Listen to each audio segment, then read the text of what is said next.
Good morning, church! Once again. Ayan, kamusta naman po ang bawat isa? Batid ko ang iyong kasiyahan at kagalakan sa araw na ito. And ngayon po, bago tayo mag-praise and worship, ay meron po muna akong babasahin na quotation from Rick Warren. Kuya Tad. Ayan. Sabay-sabay po nating basahin. The deepest level of worship is praising God in spite of pain, trusting Him during a trial, surrendering while suffering, and loving Him when He seems distant. Ano po? So ngayong araw, ina-encourage ko po ang bawat isa na tumayo, and let us declare the goodness and faithfulness of God sa buhay natin. Ano po? Amen? Amen!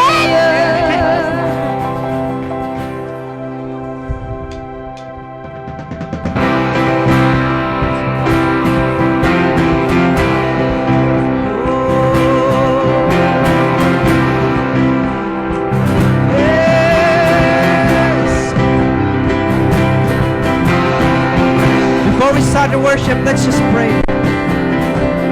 Oh Father, this morning, oh God, we come, oh Lord, whatever we are feeling, physically and emotionally, Lord, we come, oh God, to your throne of grace with confidence, Lord, this morning. We come, oh Lord, with confidence, oh God, giving thanksgiving, giving you praise for all you've done.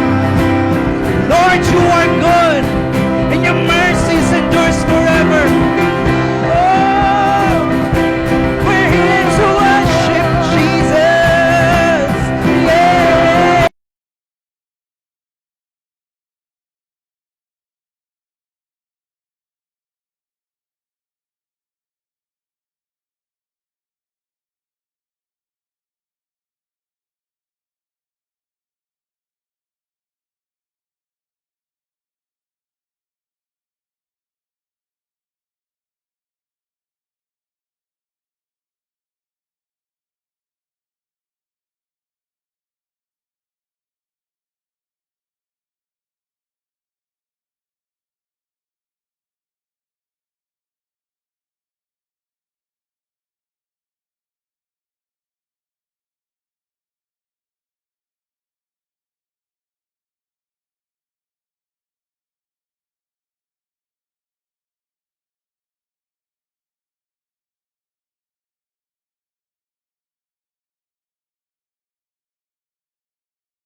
Change my name, forever free. I'm not the same. I thank the Master, I thank the Savior, I thank God.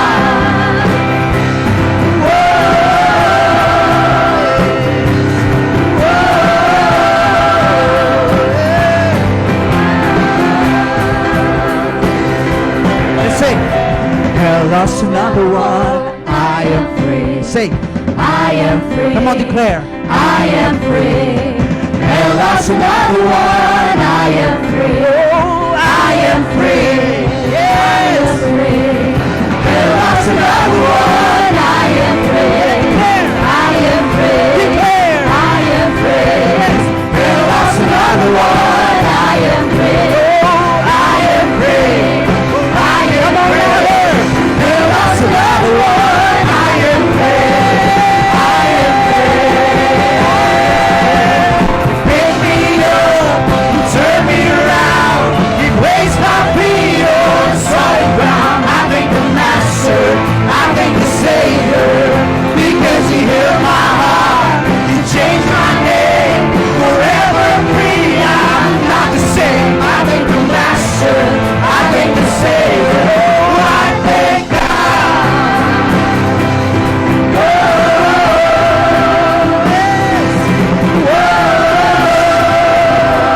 use our praises to lift us up where we belong with God.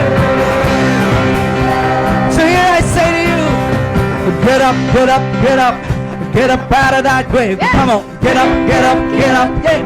Get up out of that grave. Get up, get up, get up. Get up out of that grave. Go say it. Get up, get up, get up. Get up out of that grave. Get up, get up, get up. Get up out of that grave. Get up, get up, get up. Get up out of that grave. Get up, get up, get up. Get up out of that grave.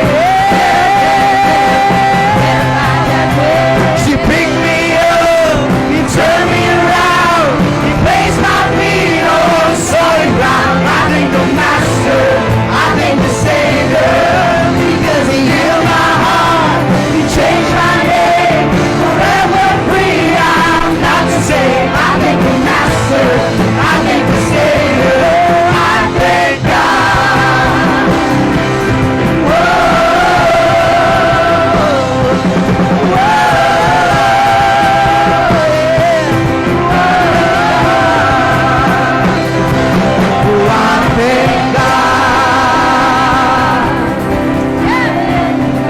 Your praise goes on and on forevermore. We lift the name of Jesus. Your kingdom come is what we're living for. We lift the name of Jesus.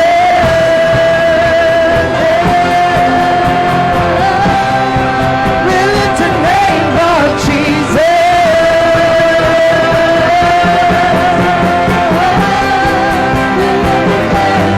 Here in your life to find what makes us come alive.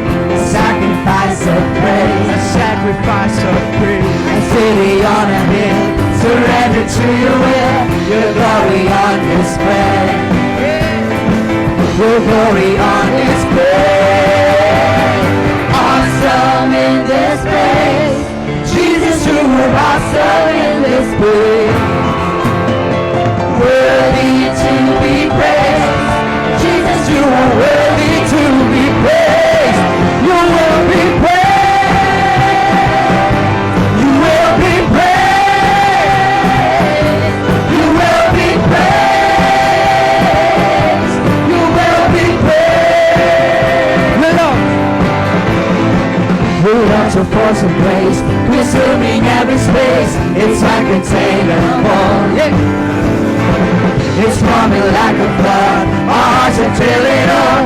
All things are possible. Come on, declare. All things are possible. Awesome in this place. Jesus, you are awesome in this place.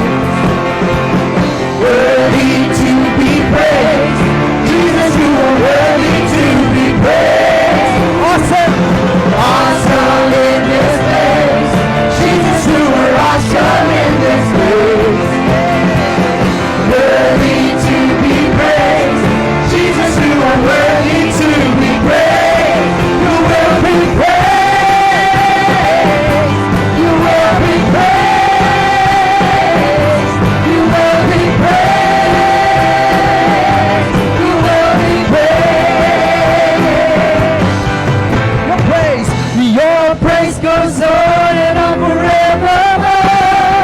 We lift the name of Jesus. Your kingdom come is what we're living for. We lift the name of Jesus.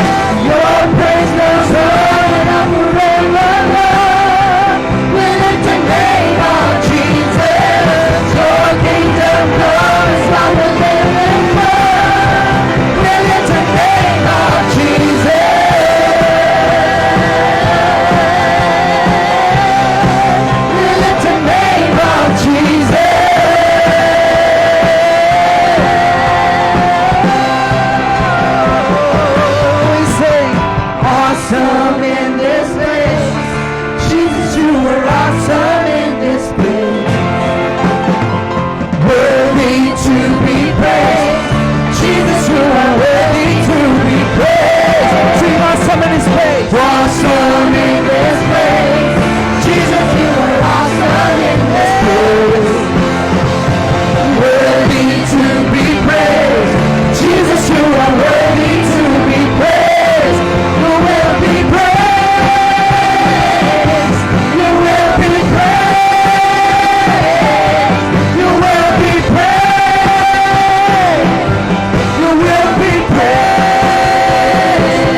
Him all the praise.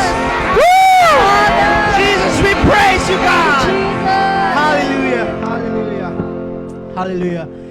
Guys, I just want to share something sa inyo, ano? And I have a question. Why are we doing this? Why are we here in this place, in this moment? It's to bring praises to God. Amen? Amen. Amen. Because He is worthy. Amen. Yes. Because He is God. Amen and amen. However, I believe that there's something much more. Something much better, much more intimate than Him being God and us being His creation. It is that God is our perfectly loving Father, Amen. and we are His beloved children. You know guys, dun sa story ni Joseph, dun sa early part ng kanyang life, it has been defined by two things. It was the pit and the prison.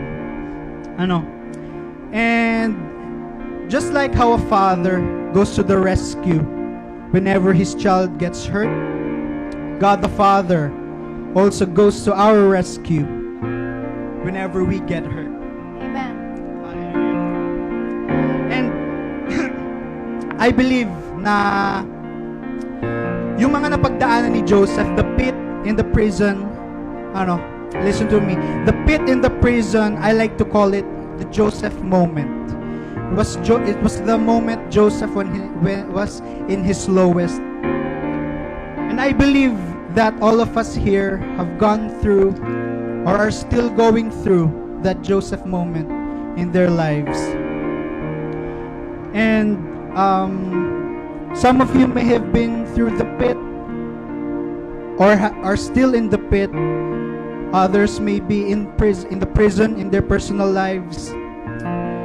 But what I believe is that in the times, in the pit, in the prison, in our personal lives, sometimes we become helpless, we become hopeless, and we tend to do things impulsively, and sometimes, more often than not, it ends up talagang babalik din tayo sa pit when we do it in our own strength, in our own power, in our own will. But just like how God took Joseph out of that prison and put him in a higher place, just like how God elevated Joseph, sino dito ang naniniwala that God can take you out of that pit, out of that prison in your life, and elevate you to the next level here today? Sino naniniwala? Hallelujah! I believe na ang kailangan lang natin gawin and what God wants us to do is like when a kid puts all of his faith in his father as he jumps off a table expecting his father to catch him in his arms. And here today, we are here. We just have to be honest with God. Whatever we've been through, just lay it all down to Him. Just tell Him, Father, you know what I'm going through. I'm in so much pain. Father, I have been hurt. Father, I have been betrayed. Father, I have been judged. Father, I have been rejected.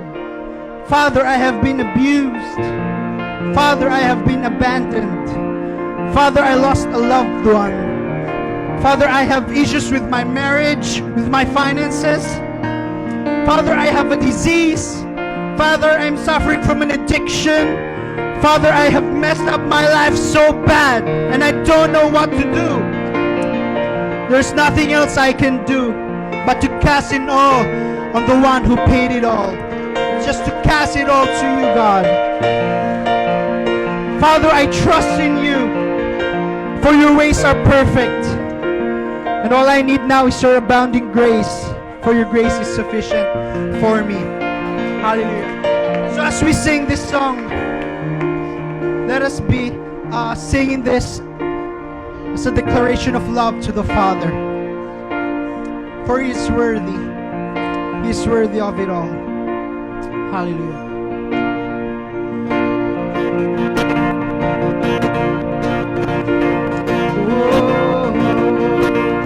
Sing, I've heard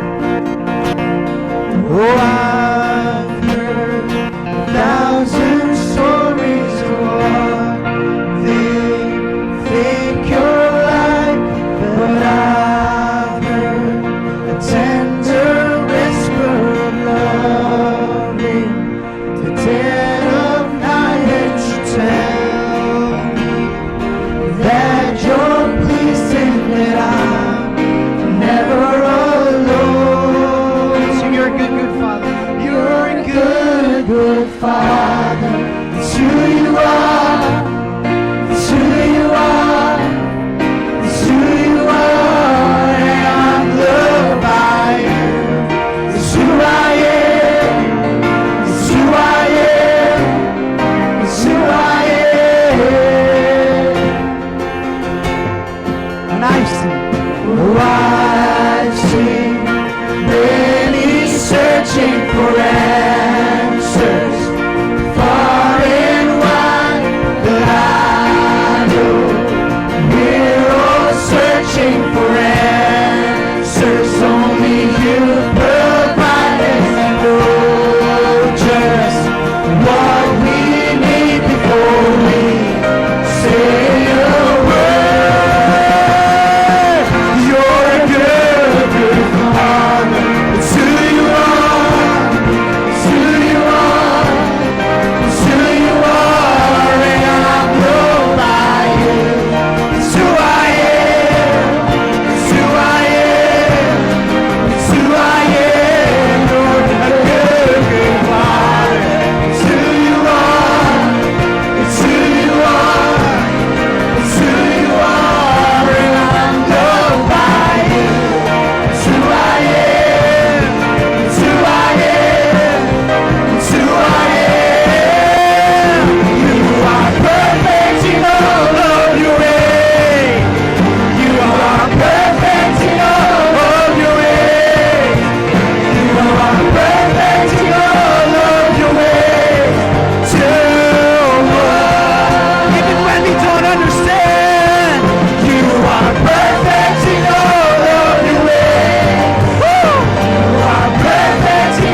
are perfect in all of your ways. In this country, you are perfect in all of your ways. In our church, you are perfect in all of your ways to us.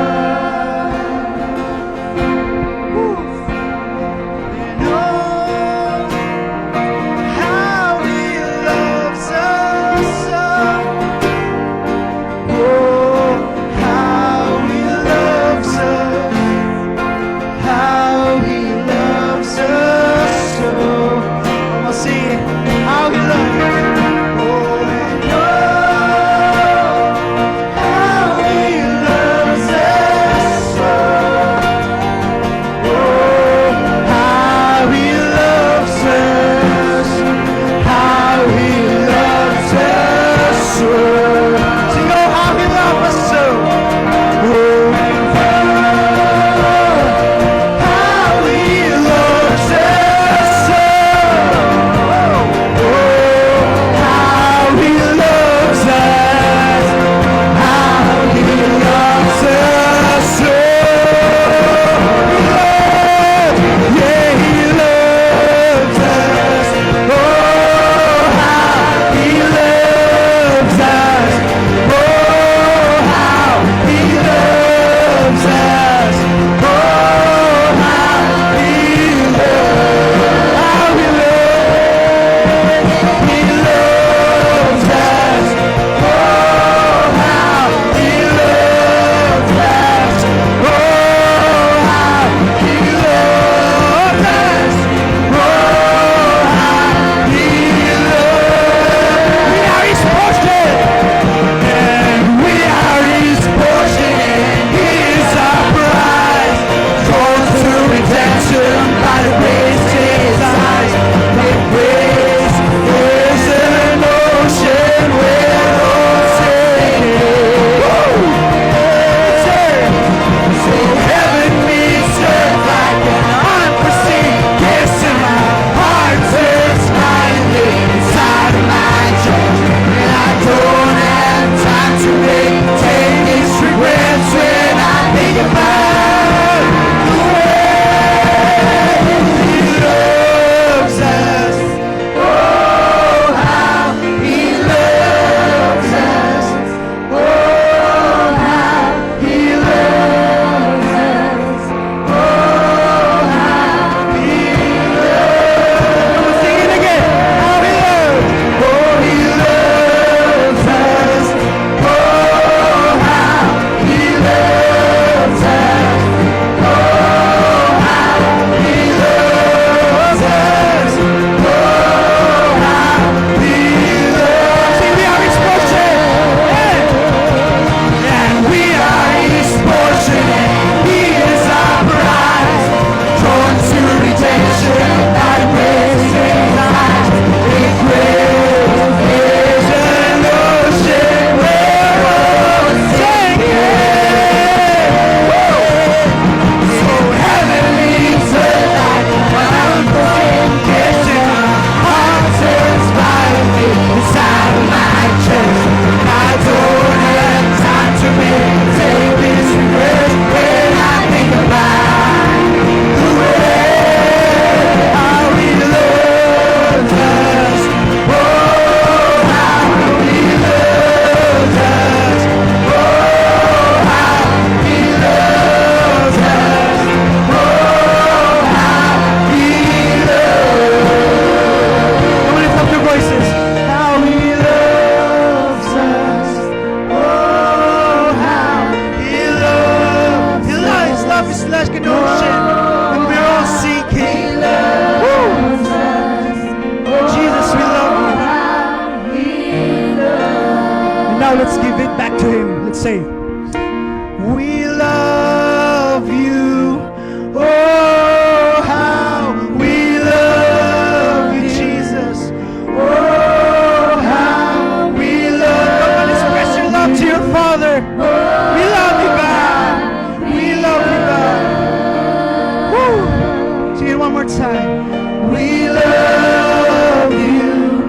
Oh, how we love You.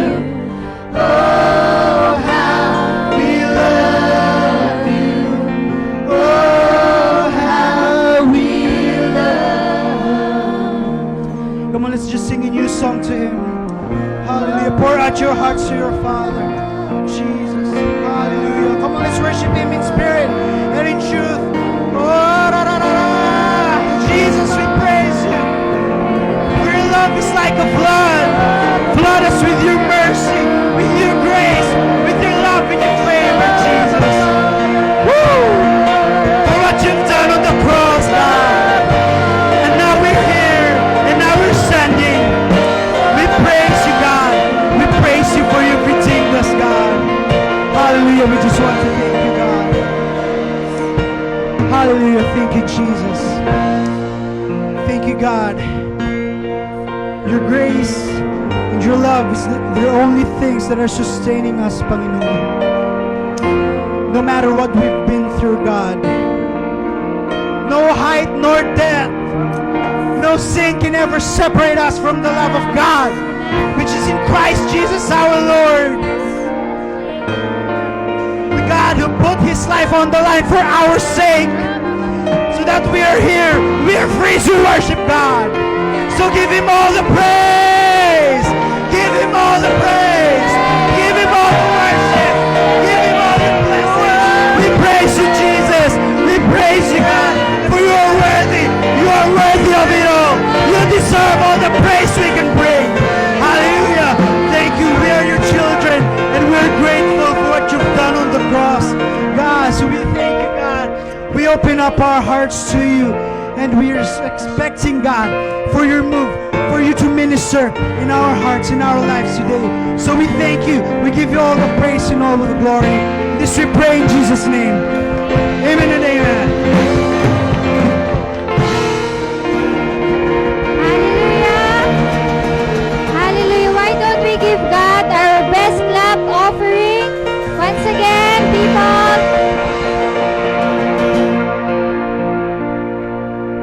Ayan, hallelujah. Thank you, Lord. Truly, your love never fails. Ano po? Amen po ba? Amen. Ayan. So, bago po tayo mag-proceed sa ating announcements, ay i-welcome ko po muna si Micaela Espino from San Jose. Hello.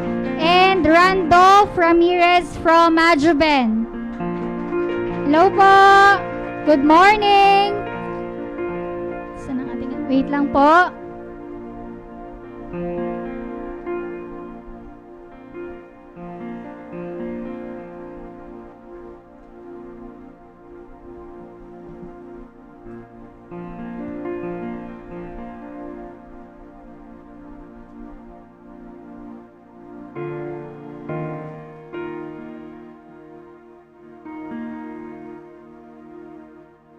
Yan po, our church news and assignment and announcements. Sorry po, may assignment na po agad kayo sa linggong ito. Pasensya na po, ako po ay talagang guro. Araw-araw ay may assignment ang aking estudyante. So, announcements po yan. Sorry po. Ayan, so kids outreach, and parang kahapon po ay hindi po natuloy dahil naging masama po ang panahon. Pero this Saturday po at 2 p.m. ay tuloy-tuloy na po ito. Ano po? So, in-encourage ko po yung mga gusto mag-volunteer na sumama sa atin pong outreach ay welcome na welcome po kayo dahil ang mga bata po ay mababait, makukulit, pero masisipag pong umattend ng ating outreach. Ayan po. Next po. Bible study in Parang every Tuesday at 4 p.m.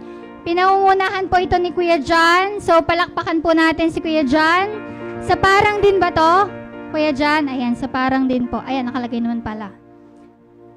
And, yan po, Bible study ay JFBC Small Groups, yung Bible study. So, meron pong mga pictures provided na nangyari po last week. Ayan po.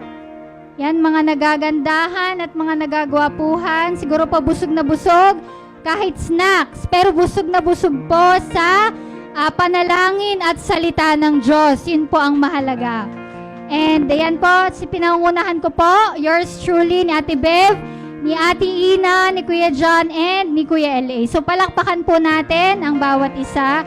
And lalo na po sa mga kabataan na umattend ay talaga pong ino-honor namin at pinasasalamatan namin kayo dahil patuloy po ang inyong pag-attend. Ano po? And next po, ayan, the Jesus Flock Building Project. From January to April ay nabuo na po natin yung 300,000 pesos and hindi pa naman po end ng may ano po, this week pa po. So nabuo na din po natin at labis pa ng 370 pesos. So palakpakan po natin ang Lord dahil siya ay faithful. And dapat din po tayo maging tapat sa ating pledges, sa ating offerings and tithes. Ano po? And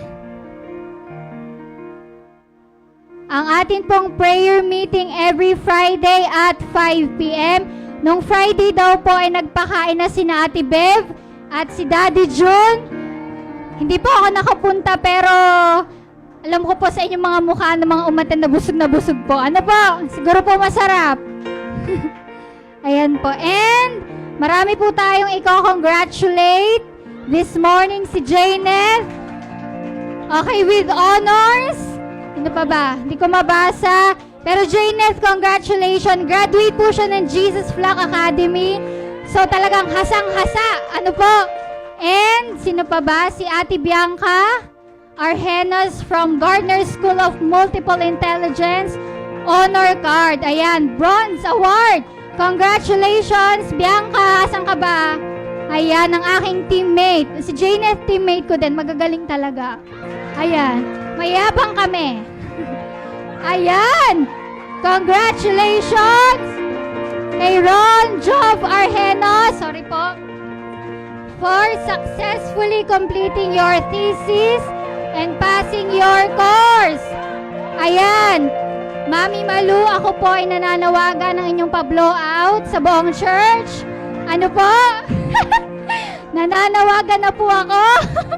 Pabusugin niyo po ako at patabain. Ano po? Ayan, meron pa po ba? Ayan, ang ating MVP. Talaga namang gilas na gilas. Jacob Pasasadaba. Congratulations. And birthday celebrants po natin for the month of June. Yan, si naggagandahang Mami Maricel Masangkay sa June 2. Si Ate Helen Grace Katapang on June 9. Si Nanay Julia Spiras on June 16. Si Bianca on June 24, si Zam June 2, si Giselle June 11, si Tad June 30. Meron pa po ba? Ayan, si Ate Bev at saka po si Daddy June. May 29 and May 30. So happy birthday po sa lahat po ng may birthday ng June. And ulitin ko po, nananawagan po ako sa inyong blowout. Madami po ang ating birthday celebrant sa June. Maasahan po ba namin iyon? Pasensya na po, ako'y napipiyok na talagang. At today po si Ate Bev. Happy birthday! Ate Bev, happy birthday to you! Happy birthday to you! Happy birthday! Happy birthday!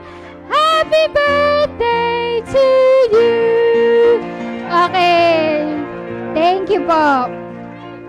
Yun lang po ba ang ating announcements?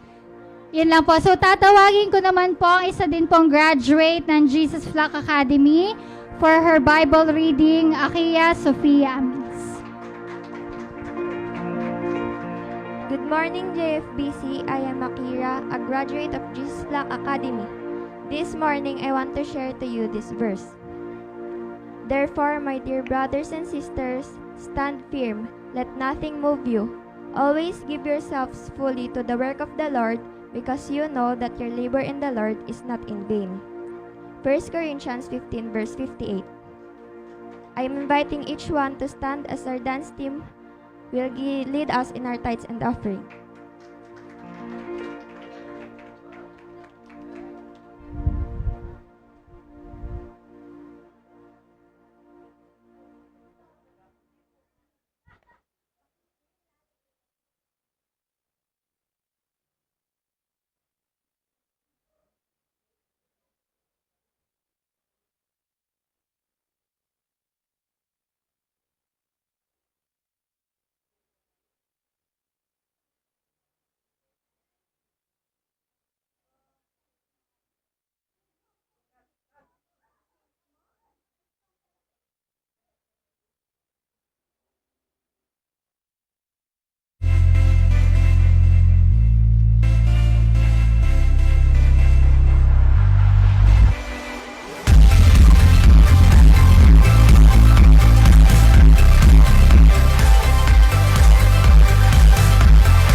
Thank you, kids. And now we are welcoming our dearest pastor, Michael Angelo P. Bobadilla.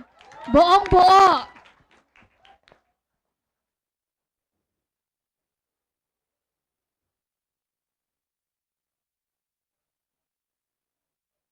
Hello. Salamat sa mga kabataan natin. Salamat Ma'am Ina na walang humpay na magturo. Habang nagsasayaw po yung mga anak ng ating mga nanay, ay next week sila daw, next week sila.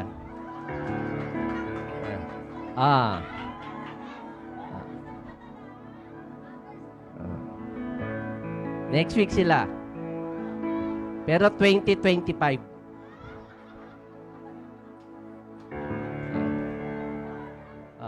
Kasi matagal pong papakuluan nyo kanilang mga buto para lumambot-lambot. Okay. Okay. Kamusta kayo mga kapatid? Handa na ba kayo? Okay, na mag-offering ulit? Ay, tapos na pala. Okay, this is the third part that we've been talking about the life of Joseph. Okay, when God disappoints you for a purpose. Sino na po na-disappoint dito? Yan, lahat naman. Kaya it speaks to you. Okay, ito po yung pangatlong linggo na natin. Hopefully, tapusin ko na. Okay, kung hindi naman, ay balik kayo next week. Gusto niyo verse lang basahin ko. Okay. When God disappoints you. Ang ating pong bibigyang emphasis sa umagang ito is regarding forgiveness, kapatawaran. Ito po ay big deal sa salita ng Panginoon Diyos, sa buhay natin, at maging sa Panginoon dahil very critical po ito, no? Importante that we can understand sa mga detours na kung saan tayo pinapadaan ng Panginoon Diyos, sa mga frustrations at disappointments natin, na kung saan kuminsan, mahirap talaga, no? Pag dumadaan tayo sa ganon, it really hurts so bad. Okay, the pain na ating nararamdaman. And ito yung nangyari kay Joseph, no? Okay, all throughout na ating pag-aaral na kung saan I think Joseph needs to learn forgiveness. At critical to para dalhin siya ng Panginoon Diyos sa kanyang destiny. At gayon din sa atin, no? Na we need to be able to go, okay, and for God to bring us to our destiny. Huwag tayong ma-stuck sa ating past, okay? Dahil sa mga traumatic experience. Sa inyo may mga hindi ka nais-nais na nakaraan. O yan, si Ate Esther, ako. Naku, ang dami, Hanggang ngayon, hindi niya nakakalimutan. Nagbibiro lang. Let's all stand as we read the word. Genesis 50. Okay, yun pa rin. Verse 19 to 20. Hopefully, memorize niya na, no? Sabi dito sa verse na ito, this is the culmination sa life ni Joseph when he had the time to be with his brothers once again, with his family. In verse 19, Joseph said to them, "Do not be afraid, for am I in the place of God? But as for you, you meant evil against me, but God meant it for good, in order to bring it about as it is this day, to save many people alive." Let's pray. Panginoon, hayaan mo na ang iyong salita ay patuloy na mangusap sa amin. Sa lahat ng aming mga pinagdaraanan, gaano man kahirap o kabuti ng aming mga sitwasyon, dalangin namin na sa umagang ito ay kayo mangusap para, O Diyos, kami makawala sa anumang bitag o anumang, Lord, sakal sa amin ng kaaway for us to be set free. We thank you, we bless you, in this precious name, amen. Okay? So sa verse na yan nating binasa, you meant it for evil, but God meant it for good. Bibigyan ko din yung meant. Okay? Meant. Na kung saan dito dinidescribe sa verse na yan that the offense was premeditated. It was planned. You meant it for evil. Yun ang sabi niya sa kanya mga kapatid.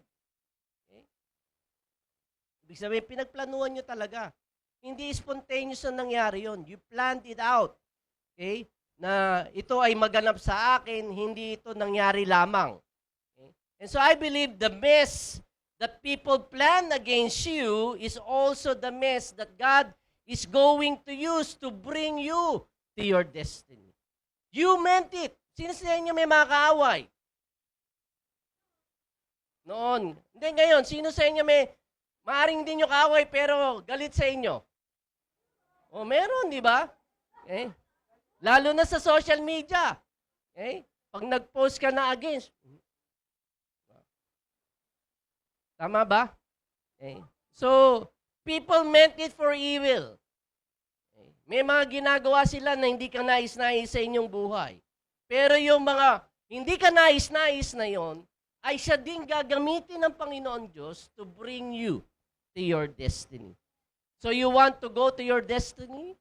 Gusto niyo ba makipag-cooperate sa Panginoon para daling ka sa kaaya-aya na kanyang nilalayon sa inyong buhay? Kaya lamang, we cannot go there because of the issue of unforgiveness. Hindi tayo marunong magpatawad. Bakit? Kasi masakit eh.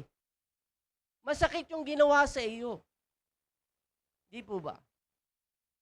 Kung nakakatuwa, sana, di ba? Hindi naman masakit eh. Dahil ginawan ka ng evil, ginawan ka ng bad things na mga tao maaaring sa iyong paligid, and so, it's quite painful. Masakit yung mga nakaraan. Pag binalik tanaw natin, di ba? Yung iba nga, nag-ano pa eh, parang nag-aamok pa eh. Pag naalala, nagti-trigger. So, kung ayaw nyo po na ang mga hadlang na ito para for God to move you into your destiny, I think we have to be able to learn to forgive. Kinakailangan matutunan po natin na tayo po ay magpatawad. At ito po ang ating bibigyan diin sa umagang ito because kung ating pong papansinin sa ating pong pag-aaral, kung meron tao na karapat-dapat na maghinakit, magalit, at sumama ang loob, walang iba kundi si David. Ay, si Joseph. Okay. Walang iba kundi si Joseph. Bakit masaklap yung nangyari sa kanya? Kasi ang gumawa nito, yung mga mahal niya sa buhay. Ang gumawa nito, yung mga kapatid niya. That he was sold out as a slave. Di po ba? Okay lang, mabilis tanggapin kung kaaway mo na. Kung kagalit mo na. Hindi. Mismo ang kapatid mo. Ang gumawa nito sa kanya. Itong bagay na hindi ka nais-nais. Kaya kung sino man ang may karapatan na sabihin life is not fair, walang iba kundi si Joseph.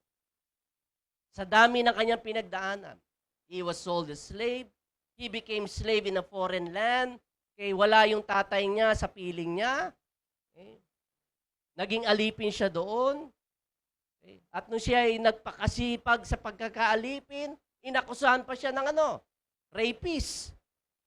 And so, he was falsely accused and thrown in a dungeon. Hindi po prison, in a dungeon.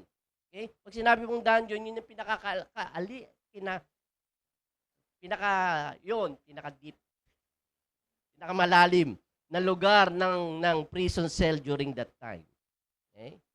And so, tumulong siya na mag-interpret doon sa, we talk about last week regarding the cup bearer, yung tagapangasiwa ng inumin ng hari. Tinulungan niya pero kinalimutan siya. Almost 2-3 years siyang kinalimutan. So walang makapagsabi na tanging si Joseph lamang ang tila may karapatan na magalit, maghinanakit. At kung inyo pong papansinin mga kapatid, starting at Genesis, the first book of the Bible, chapter 37 to chapter 50, kaninong buhay ang isinalaysay doon? Joseph. 14 chapters in the first book of the Bible ay ipinagkaloob kay Joseph because God wants us to zero in, to zoom ourselves, for us to learn kung ano yung natutunan ni Joseph sa kanyang buhay. In order for God to bring him to his destiny. At gayon din, I truly believe na makita natin kung ano naging susi. What is the key? Na ginamit ng Panginoon Diyos para si Joseph ay iparating niya sa kanyang destiny. And so, I believe na kung si Joseph ay nagkaroon ng mahigpit na hawak, for him to be able to arrive to the plan and purpose and destiny of God in his life, he has to deal with the issue of forgiveness. Pagpapatawad. Sabi nga, pagpapatawad. Okay.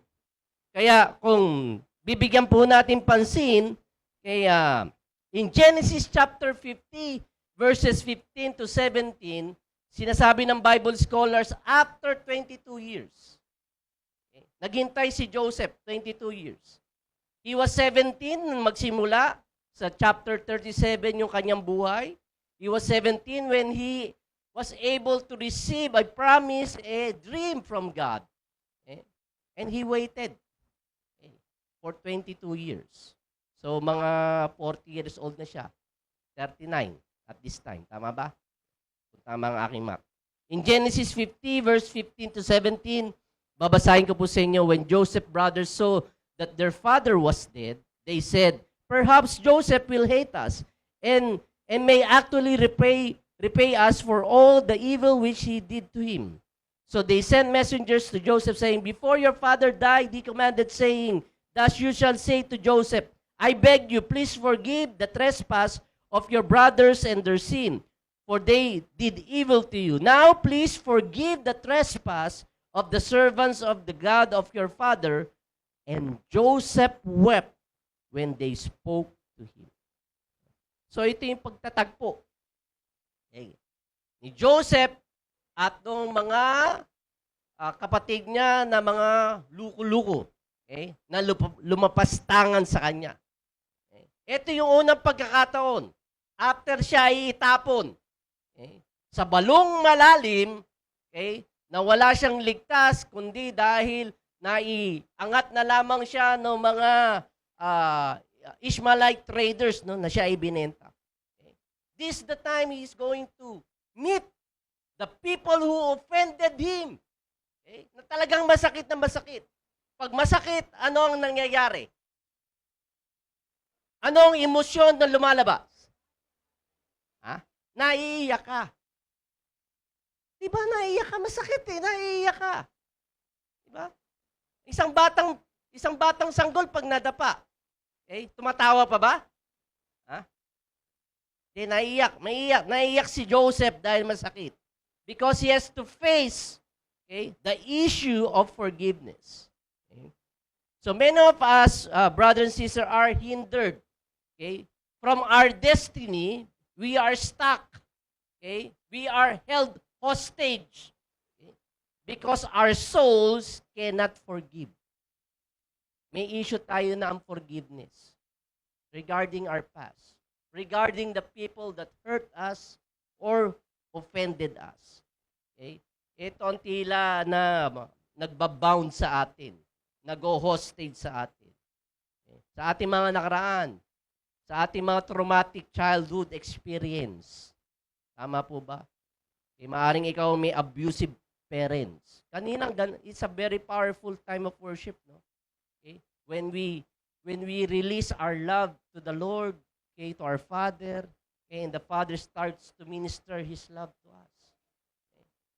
Pero hirap ang iba kung wala tayong magandang ugnayan sa ating tatay dito sa lupa. Kasi nagre-reflect to sa ating Diyos Ama. So you might have abusive parents, you might have been forsaken, abandoned, neglected, rejected. Brad, yung binasa mo ba, prayer mo yun sa cellphone mo? It was a prayer. Yung binasa ni LA kanina, prayer niya yun. It's a personal prayer with him and the Lord.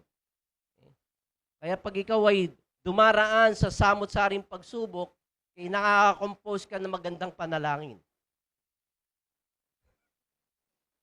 Kasi it comes from the heart eh. Diba? May hugot ka eh. Hindi ka nagkukunwari. Totoo yung nararamdaman mo. Totoo yung binibigkas ng puso mo na lumalabas sa iyong mga bibig. Gets nyo? Okay. So, itong mga nakaraan sa ating buhay, mga traumatic experience natin, held us hostage if we are not going to learn to forgive. Okay? And today, my prayers for God to set us free. Na tayo po ay mapalaya sa mga bagay nito. Pero kinakailangan muna nating i-define kung ano yung forgiveness. Kasi pag hindi natin alam yung definition ng forgiveness, doon na, sumasablay na tayo. Okay? Ang forgiveness po, ang ibig sabihin ng forgiveness means a decision. Sabi nga, ay decision. Ulit, a decision. Ulit. Sabay-sabay. A decision. Ulit. May sumasablay pa. A decision. Okay. A decision to no longer credit an offense against an offender. Okay? So, decision is not about your emotion. Though emotion is involved because you are in pain, you got hurt. Pero ang forgiveness ay decision. Okay? It is not a feeling in any given amount or any given moment. Desisyon, ang pagpapatawad ay isang desisyon. Okay? Na kung saan nagdidesisyon ka na i-delete yung offense na ginawa sa iyo ng offender, yung nakasakit sa iyo, yung lumapas tangan sa iyo. So, ibig sabihin, hindi mo na ito inilalagay as credit, wala kang record. Wala kang listahan. Tama? Na ikinasasama ng iyong loob. Yung iba kasi, pag may ikaw ay nasaktan, nililista mo na agad. Strike mo ka na, kapatid. Okay? Ikaw, brother, nakakatatlo ka na. Okay? Nililista. Okay? Ikaw, asawa ko, 1,345. Okay? Tapos binabaybay na. Di ba pag nagkagalit yung mag-asawa, di ba nung ikaw nag-ano, tapos nung ano ka. Di ba, mami? Hindi niya dinig.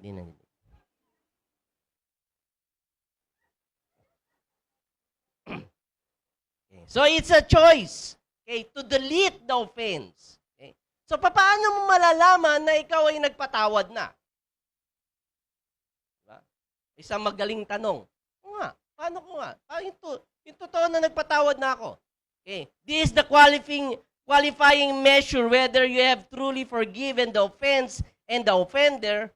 Okay, is the question, are you still seeking revenge?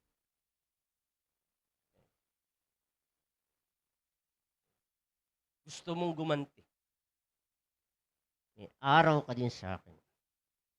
Alam mo, ha? Di ba yun naman ang tendency? Nagigets nyo ba ako? O ako lang to? May tendency pag nasaktan ka. Di ba? Gusto mo nga, pag nasaktan ka, gaganti ka agad di ba? Pero dahil malaki yung kalaban mo, may araw ka rin. So if you're seeking payback, hindi mo pa na po forgive yung offense o offender. Okay? So when forgiveness occurs, the delete button has been pushed. Di ba sa computer natin may delete? Tapos tatanungin ka pa ng computer, are you sure? Are you sure? Di ba? Di ba pag sa filing, are you sure? Teka. So it's a choice. Mag-decide ka. Sabi sa 1 Corinthians 13:5, which is the love chapter, anong sabi doon? It keeps no record of wrongs. Tingnan mo yung mga mga katabi mo, baka may listahan. Diba? Kumisa sa magkaibigan. Ano ka na? Kakarami ka na? Ha? Di ba may mga ganyan tayo minsan sinasabi? Minsan pa joke pero totoo. Kakarami ka na. O kaya sa magkapatid. Oh, sinuot mo na naman yung damit ko. Ako lagi naglalabay, ikaw lagi suot ng suot. Kainis. Ang inang beses mo na yan, ha? Okay. May dalawang levels of forgiveness.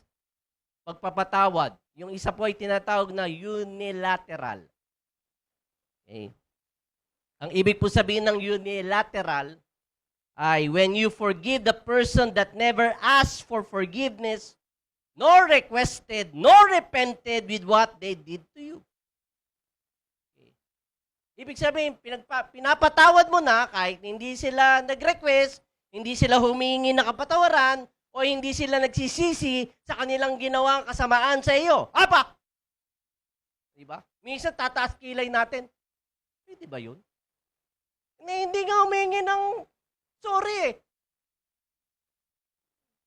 Hindi siya deserving na patawarin.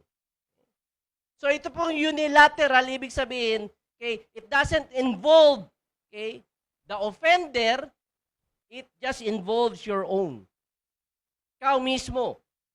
Okay? Ibinibigay mo ang kapatawaran dun sa taong yon. So bakit ka mag-grant ng unilateral forgiveness? Okay? Doon sa nakasakit sa iyo, doon sa naka-offend sa iyo. Lalong-lalo na hindi deserving. Okay? Di ba pinsan pag nakikita mo, umuusok ng ilong mo? Di ba? Gusto mo lang kunin yung boxing glove mo.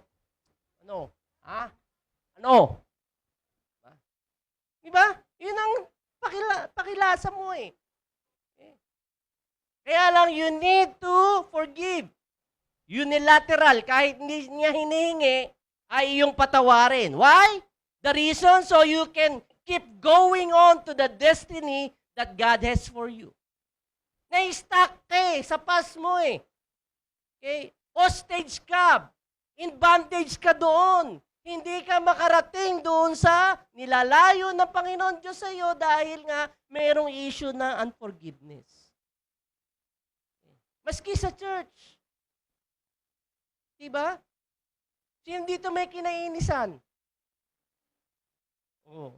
Buti pa si Ate Leka, nagtaas ng kamay. Kahit nag-MC kanina. Oh, mga kapatid! Okay. It's a beautiful day, pero lang doon sa isa.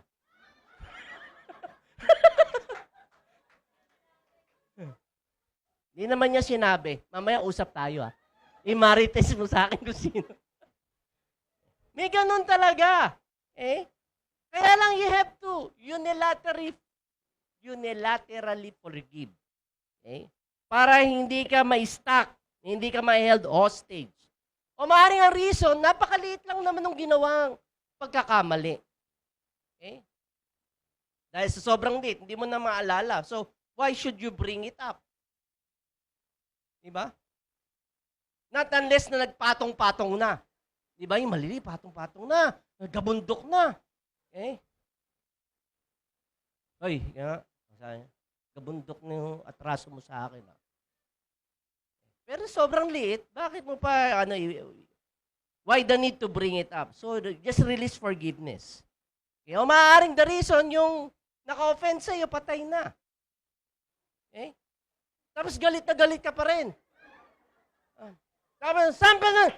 Saan hukay yan? Saan simenteryo niyan?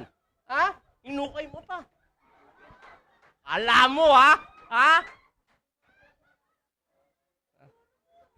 Ha? Ayoko niya kay Gina, tawa ng tawa. Siguro nga. Patay na, paano pa makakahingi ng forgiveness? Diba? So, stuck ka lalo.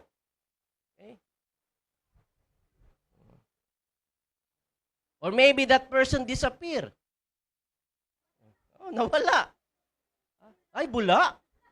Biglang nawala. Hindi mo na makontak. Hinanap mo yung Facebook account. Wala. Instagram account. Kahit na anong account, pati bank account, ninanap mo. Wala. Wala talaga. So you just have to forgive that person. Release forgiveness dahil mau-hostage ka eh.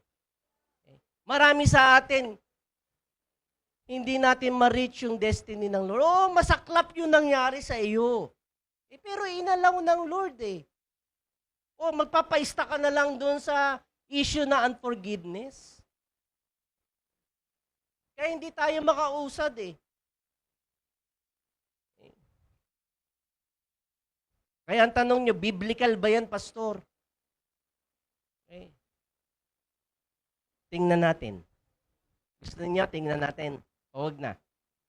Biblical, yun nangyari kay Stephen. Kilala niyo si Stephen? Curry, yung magaling mag-trip. Okay. Si Stephen, yung first martyr in the Bible, di ba? Nung binato siya ng mga kaaway niya. Anong sabi niya? Okay? Sabi niya, don't hold it into their account. Yun ang prayer niya. Binabato na siya hanggang mamatay. Pero sabi niya, don't hold it into their account. O isa pa, gusto niyo pa isa? Si Jesus Christ, when He was on the cross, anong prayer niya? Father, forgive them for they don't know what they're doing. Grinant niya kahit hindi hinihingi yung forgiveness. And that's the very reason He died on the cross. So kahit po itong taong ito never asked for forgiveness, never desired forgiveness, don't care about forgiveness, okay, because they are not willing. Okay, we should not be willing to be hostage with that issue. For us to be released by the Lord and bring us into God's destiny sa ating buhay.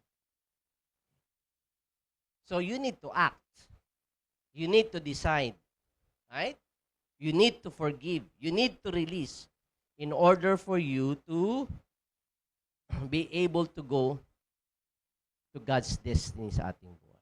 Huwag po tayong magpa-hostage. Okay? Huwag po tayong magpa-bound. Ang pangalawa pong uri ng forgiveness ay transactional. Okay? Pakinggan niyo po itong mga bagay na ito dahil importante. Okay? Ang ibig po namin sabihin ng transactional is where there is a desire for reconciliation and restoration of relationship.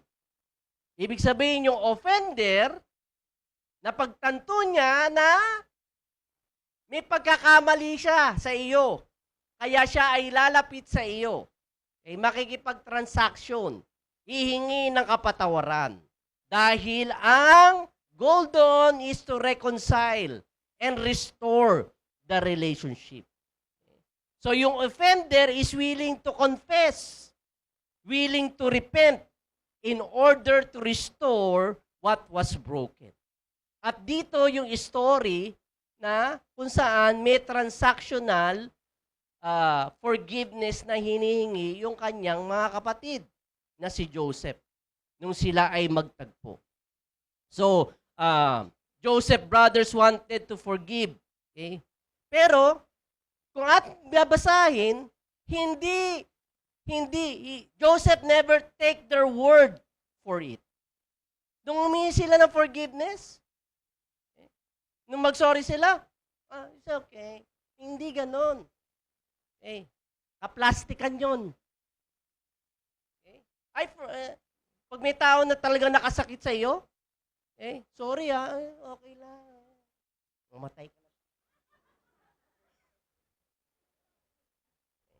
Yun naman yung sinabi ni Joseph. Pero may ginawa siya. Because it is easy to say, I'm sorry. And the person would not mean it. 3-5 na yun eh.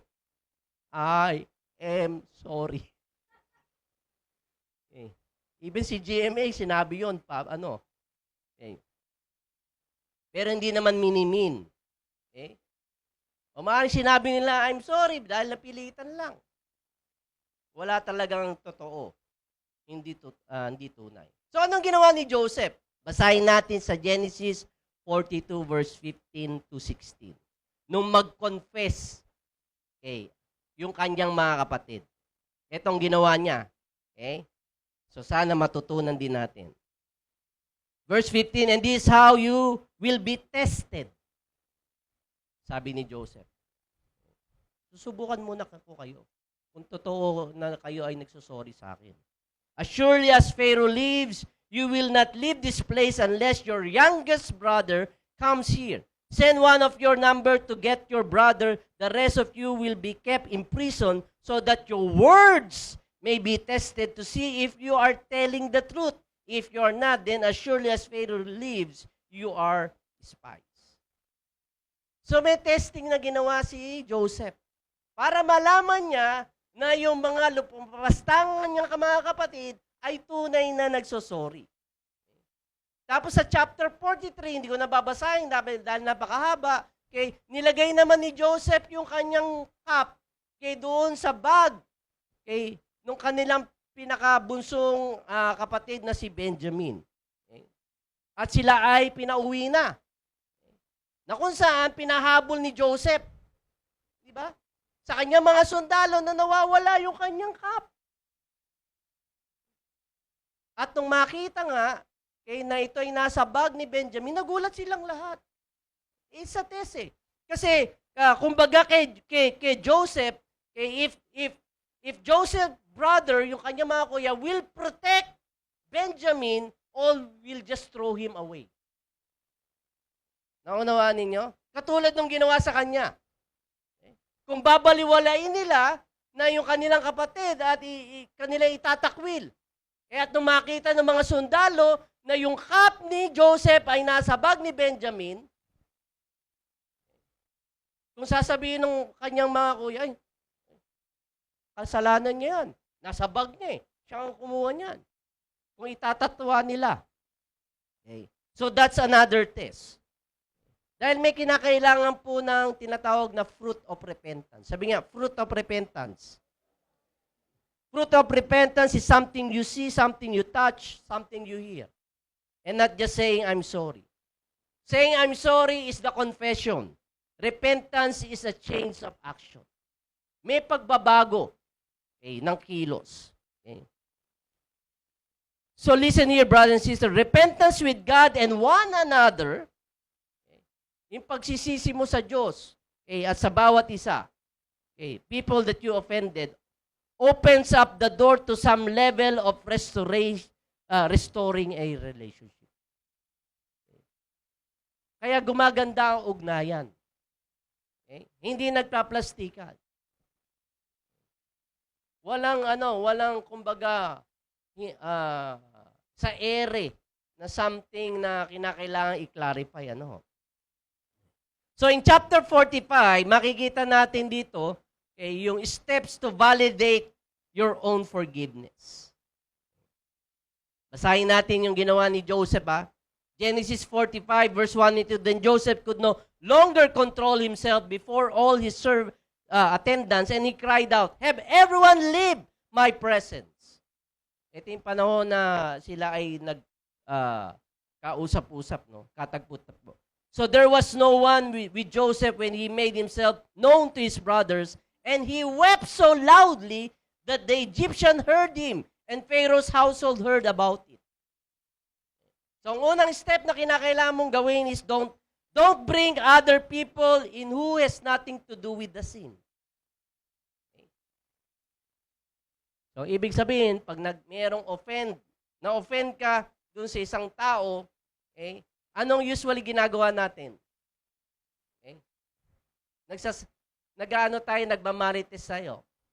Kunyari, na-offend ako ni Mami Maricel. Dahil sobrang sakit, sasabihin ko kay Ma'am Rose Ann. Ma'am Rose Ann, alam mo ba yun si Maricel? Ganito ginawa niya sa akin. Napakasakit. Ang sakit-sakit. Ganito, ganyan-ganon. We're trying to bring other people. Kayo na lang dalawa mag-usap. So, nangyayari, when I bring Maricel in a bad light to Rose Ann, dahil si Rose Ann, kaibigan ko, anong mapipil niya kay Maricel? Diba? Ay, ganyan pala yan. Ako. Ay, ganyan pala. Ay. Okay. So, don't bring other people. Okay? Para hindi na po lumala. Ha? Okay ba yun, mga kapatid? Pag may nagmaritising. The next step, sa Genesis 45 verse 4, then Joseph said to his brothers, "Come close to me." Lumapit kayo sa akin, mga kapatid ko. Okay? So, number 2, to make the offender feel at ease with you, okay? Come close to me. Pero pag masakit pa rin, anong usually sinasabi mo? Pag masakit ang damdamin mo, di ba? Yung paglalapit sa iyo, "No! Malis ka sa akin. Hindi kita ka. Lumayo ka." Right? Tama ba? So here, Joseph is trying to open up his space to his brothers. Dahil takot din sila kay Joseph eh. Sabi niya, "Come to me." Para maging at ease, payapa ang bawat isa. In verse 5, ikatlong step na ginawa ni Joseph, "And now do not be distressed and do not be angry with yourself for selling me here, because he was to save lives that God sent me ahead of you." So anong ginawa ni Joseph? Help the offender forgive themselves. Bakit tinulungan ni Joseph na mapatawad ng kanyang mga kapatid ang kanilang sarili? Kasi ang nagagawa po ng confession, pag ikaw ay nag-confess, inaamin mo na ano? Na ikaw ay nagkasala. May guilty feeling. At dahil ikaw ay nag-confess na kasalanan mo ang iyong ginawa, at ikaw nga ay dumulog doon sa tao, nagkakaroon pa ito ng another guilty feeling. So, doble-doble na. Ang kanilang masamang pakilasa. Kaya nga sabi ni Joseph, don't be angry with yourself.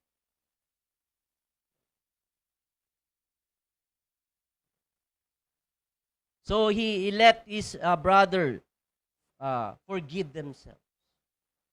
Mahirap yun kay Joseph, di ba?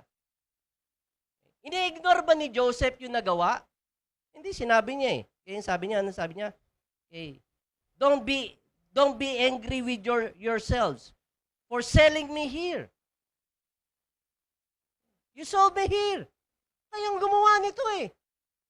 Kayo mga loko kayo eh. Kayong gumawa nito. Because it was to save lives that God sent me ahead of you. You sold me here, but God sent me here.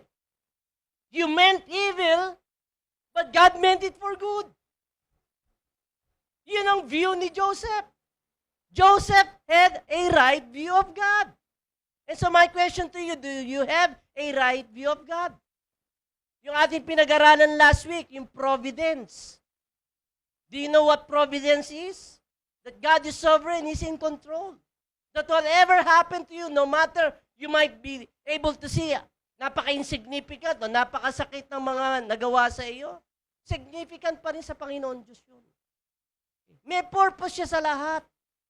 May layunin ng Panginoon Diyos sa lahat, sa mga nangyayari sa iyong buhay. So God is in control. Hindi ito, you're not living by chance or by luck. Ay, swerte. Ay, sakto. Ay, nakachamba ka. Hindi. Pag yun ang paniniwala mo, di wala ka nung paniniwala sa Diyos. Sa Diyos na lumikha sa iyo na mayroong kontrol ng iyong buhay. Na kumukumpas ang kanyang kamay para ikaw ay kanyang pagpalain. Gaano man kahirap ang iyong sitwasyon. Right? Yun ang view ni Joseph. He has a right view of God.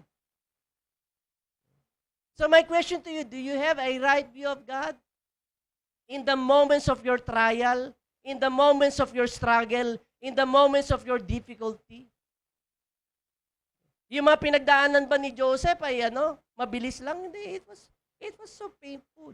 It was so very difficult to him. No matter how difficult it is, because he has a right view of God. Meron siyang tamang pananaw sa ating Panginoon Diyos.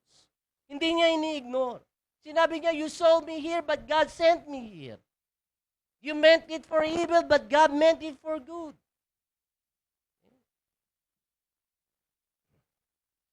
Yung mess na ginawa niyo sa akin was used by God to take me to my destiny. Okay? And it helps Joseph, okay, na tulungan din yung kanyang mga kapatid na patawarin ang kanilang sarili. Mahirap yun, double Diba? Nakasakit na nga sa iyo, tapos tutulungan mo pa. Pero yun ang puso ni Joseph. Okay.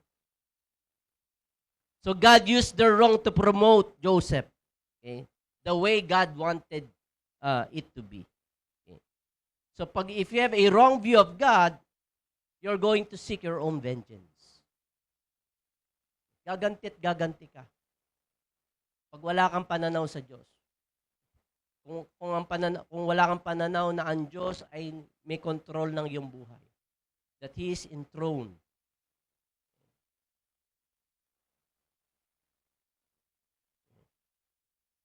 At lastly, anong kanyang ginawa? Dito mamamangha talaga kayo. In verse 9, now hurry back to my father and say to him, this is what your son Joseph says, God has made me Lord of all Egypt.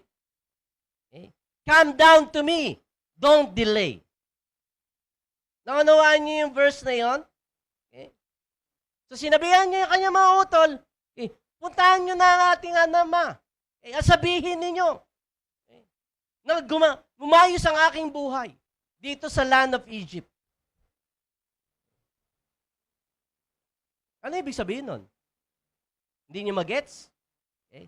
Ang ibig lang sabihin nun, kumbaga yung mga kapatid at kuya ni Joseph ay namangha. Nagulat sila. Okay. Kumbaga sinasabi ni Joseph, itong sabihin ninyo. Okay. Sa mga kapatid naman ni Joseph, ibig sabihin, Brad, hindi namin talaga sasabihin yung aming mga kasalanan kay tatay. Hindi namin sasabihin na nagkunwari kami na ikaw ay tinapon namin at amin ikaw ay binenta. Kasi sinabi namin, ikaw ay napatay ng asong ulol ng hayop sa gubat Yun ang istorya nila, di ba? Pero hindi yun ang pinapasabi ni Joseph. Look at his heart. His heart is not for the vengeance. Why? Okay.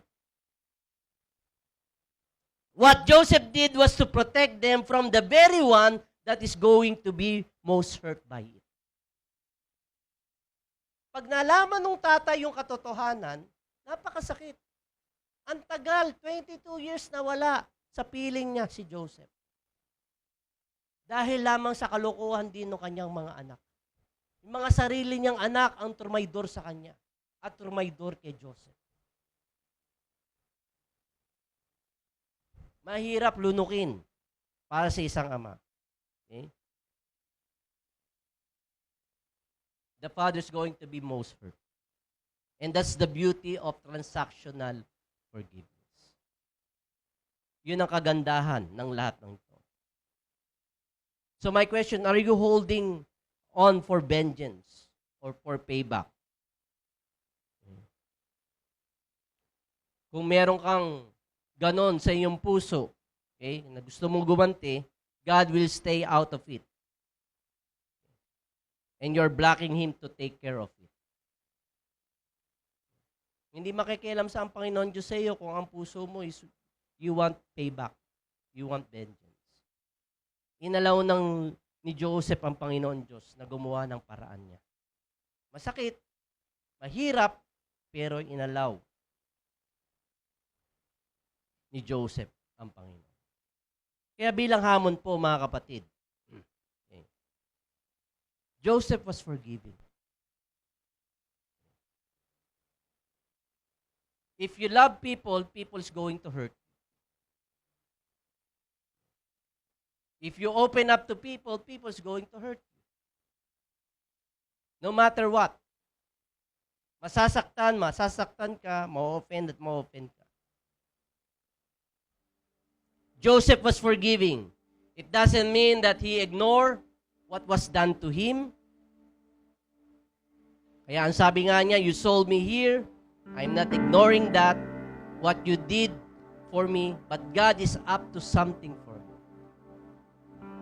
If you have a right view of God, do you believe that God is up to something for you? No matter how hard and difficult your past. You need to have a right view of God.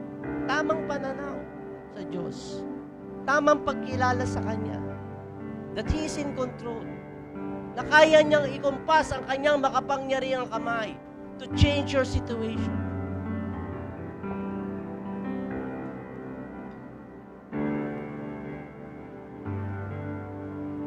Kaya nga, nung ako ay bagong Kristiyano, ito yung tinuro sa amin sa discipleship. Itong katagang ito, nothing touches you that does not pass to the hands of our Heavenly Father.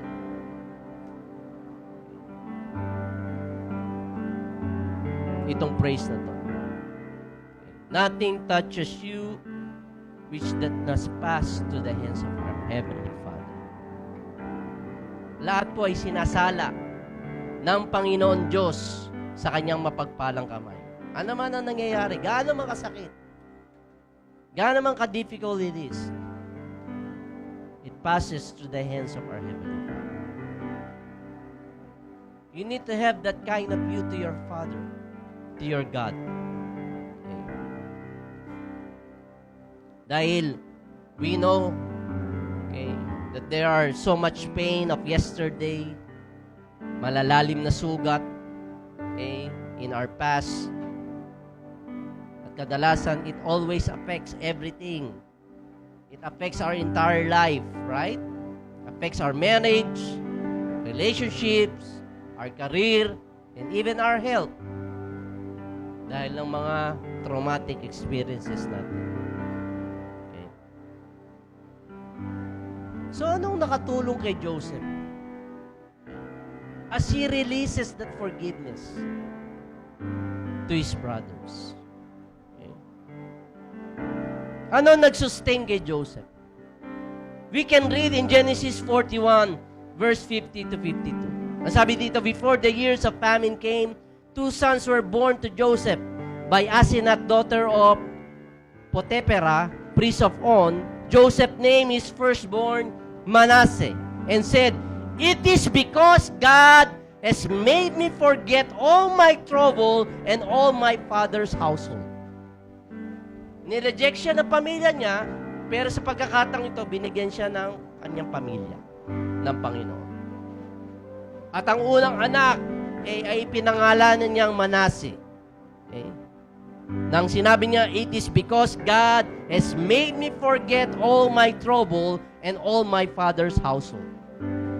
At di lamang yon, the second son, he named Ephraim and said, "It is because God has made me fruitful in the land of my suffering."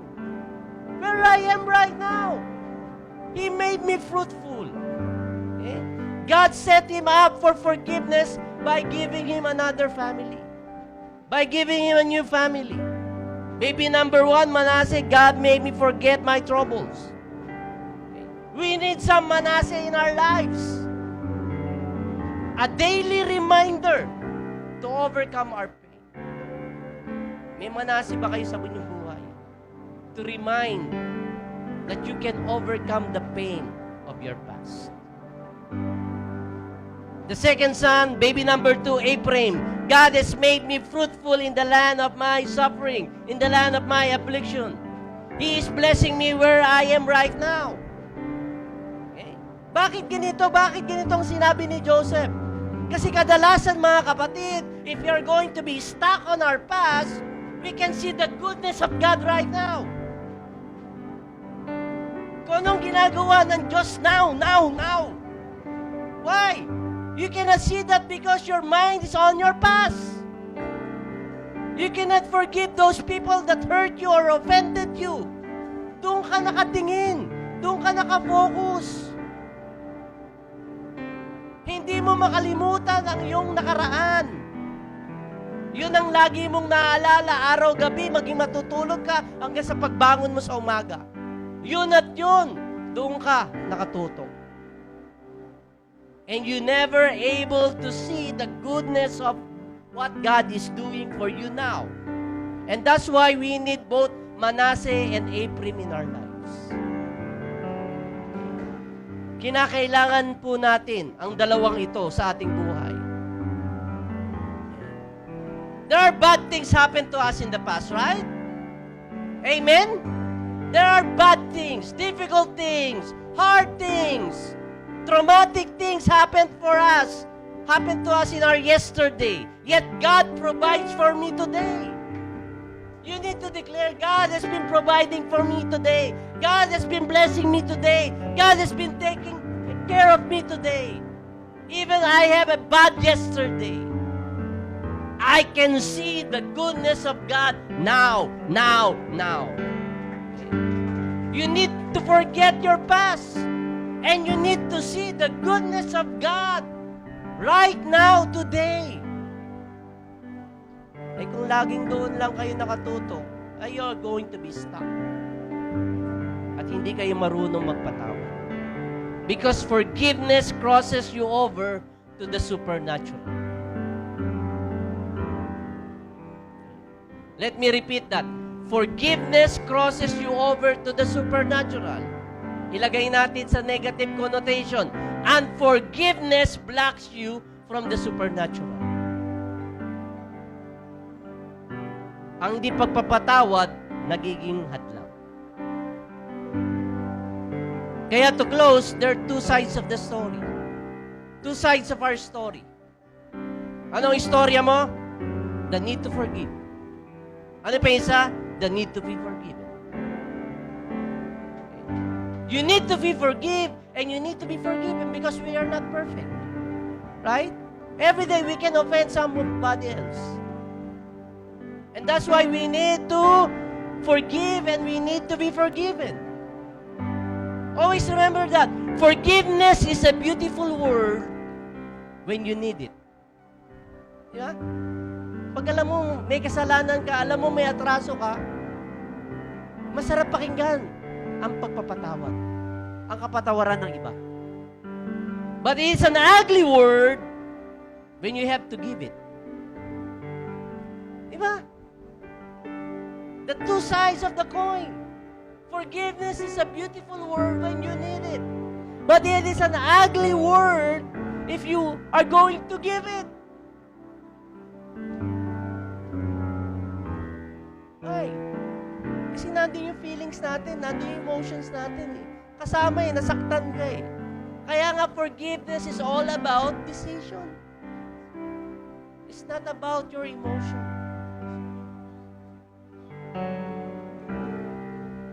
Kaya mga kapatid, we both need to be forgiven and we both need to forgive. Why don't we all stand in the presence of God and let's just declare the goodness of the Lord in our lives. Hallelujah. Let's sing this song. All my life you have been faithful. All my life you have been so good. With every breath that I am able, I will sing of the goodness of God. Say it again. All my life you have been faithful. All my life you have been faithful. Whether good or bad, all my life you have been so good. All my life you have been so good. Every breath. With every breath that I am able, oh, I will sing of the goodness of God. Come on, make it a prayer. All my life, I will declare that. All my life you have been faithful.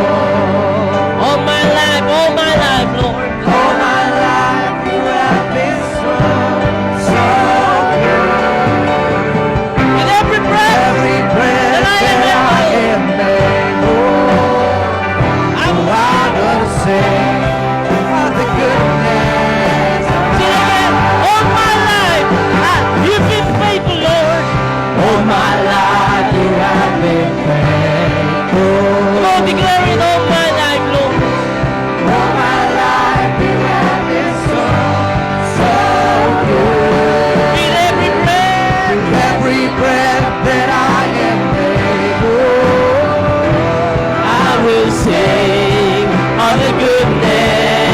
God. Your goodness will never. Your goodness is running after, it's running after me. Oh, yes, your goodness. Your goodness is running after, it's running after me. With my life laid down and surrender now, I give you everything. Your goodness.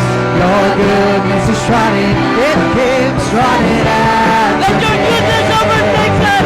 Your goodness. goodness is running after, it's running after me.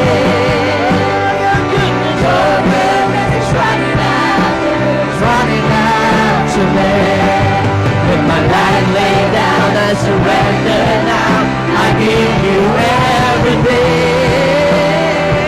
Your goodness is running after, it's running after me. Just your voice.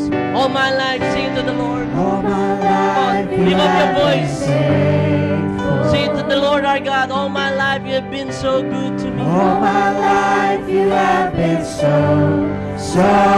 good. With every breath that I am able. With every breath that I am able, oh, I will sing of the goodness of God. Hallelujah. Let the Lord minister to us right now. Let the Spirit of God and the healing of God minister to us. I cannot do it. Only God's Spirit can do it. Only God can bring healing to your past right now. And so if you have, if you can still remember your past and it seems to be very hurtful and painful, I want you to raise your hand. Just raise your hand to Him. Lord, ako yung taong yun, Panginoon. Okay. I could just see myself, oh God, Lord, in the shoe of Joseph. Lord, it seems to be very hard for me, Lord, to cross over, oh God, Lord, that moment, Lord, na makita ko mismo yung mga taong nakasakit sa akin. Maaring they are not deserving forgiveness, but Lord, help me right now. Help me right now to just say in my heart, in my prayer, Lord, that I want to forgive those people right now. Come on, why don't you release forgiveness right now? Release forgiveness right now and experience the hand of God, the healing touch of God right now that affects your career, affects your family, that affects your marriage and even your health right now. Even the peace of mind that you are asking, Panginoon, tulungan mo ako to release that forgiveness right now. I'm ready to forgive. Help me to forgive, oh God, Lord. Help me to forgive. I want to be released, Lord. I want, Lord, to just be able, Lord, na Ikaw mismo ang magdala sa akin, Panginoon, sa iyong destiny, Lord, sa aking buhay, Panginoon. Nais kong makita to. Nais ko, Panginoon, na ito'y maisakatuparan mo sa aking buhay, Lord. As I'm waiting and I'm waiting and I'm waiting, oh God, Lord. Help me, Lord. Help me, Lord. Bring healing right now. Bring healing right now, Lord. I don't want to be hostage. Lord, I don't want to be in bondage, oh God, Lord. I just want freedom. I just want to be released right now of all those things in my past, oh God, Lord. Lord, I want to experience, Lord, the Father heart of God. Nais kong maranasan, Panginoon, the Father heart of God right now. Touching my heart, touching my emotion, touching my mind right now, oh God. Ipuin mo ako, Panginoon. Let it be that prayer, oh God, Lord. Let it be that prayer, oh God, Lord. Bring healing right now. Just bring healing. Just bring healing right now. Bring your touch right now to my brothers and sisters right now. Panginoon, ayaw namin aksayahin itong series ng teaching na ito. Nais namin, Panginoon, na kami ay matuto. Dahil nais namin, Panginoon, marating yung destiny, yung purpose mo, yung plan mo sa aming buhay, Panginoon. Nais namin ng pagpapala, Panginoon. Katulad ng ginawa mo kay Joseph, napakahirap, O Diyos, na kanyang naranasan. Pero you put him, Lord, in a very higher place, in a very higher position, in a place of blessing, O God, Lord. Even though Egypt is a place of his affliction, pero nakita niya ang goodness mo. Panginoon, open our minds right now. Open our eyes right now for us to see what you're doing, Lord.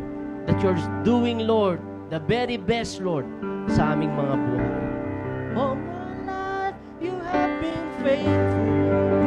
Sing it with all of your, all my life, you have been so good. All my life you have been so good. With every breath. With every breath that I am able, I will sing of the goodness of God. Come on, sing it with all of your heart. All my life, Jesus. All my life you have been faithful. All my life, you have been so good. All my life you have been so good. With every breath that I am able, I will sing of the goodness of God. Your goodness is going to run after me. Come on, declare that. It's running after me. Kaya mo, Panginoon, abulin ako ng iyong kahilingan, ng iyong Running kahilingan sa after buhay. me.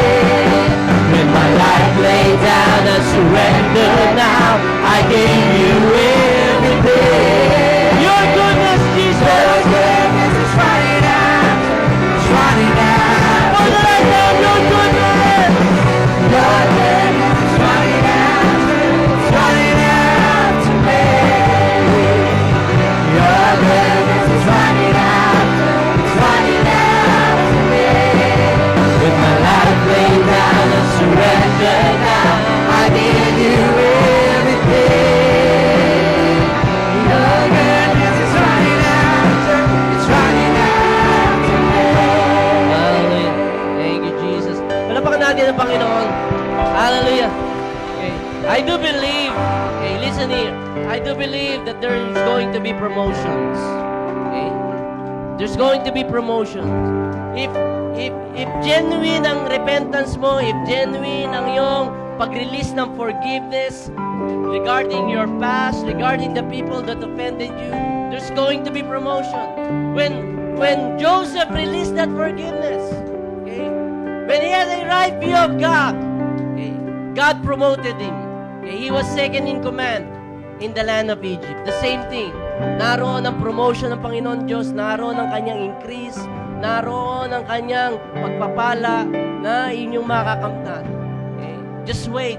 Just wait. God is about to do something great in your life. Okay? All we need to do is to trust Him. Just trust Him because nothing touches us that does not pass in the hands of our Heavenly Father. Always trust our Heavenly Father. God bless you po. Okay, maraming pong salamat. Okay, see you next week. Okay, for the small group, stay. We have small group right now. Extend the right hand of fellowship.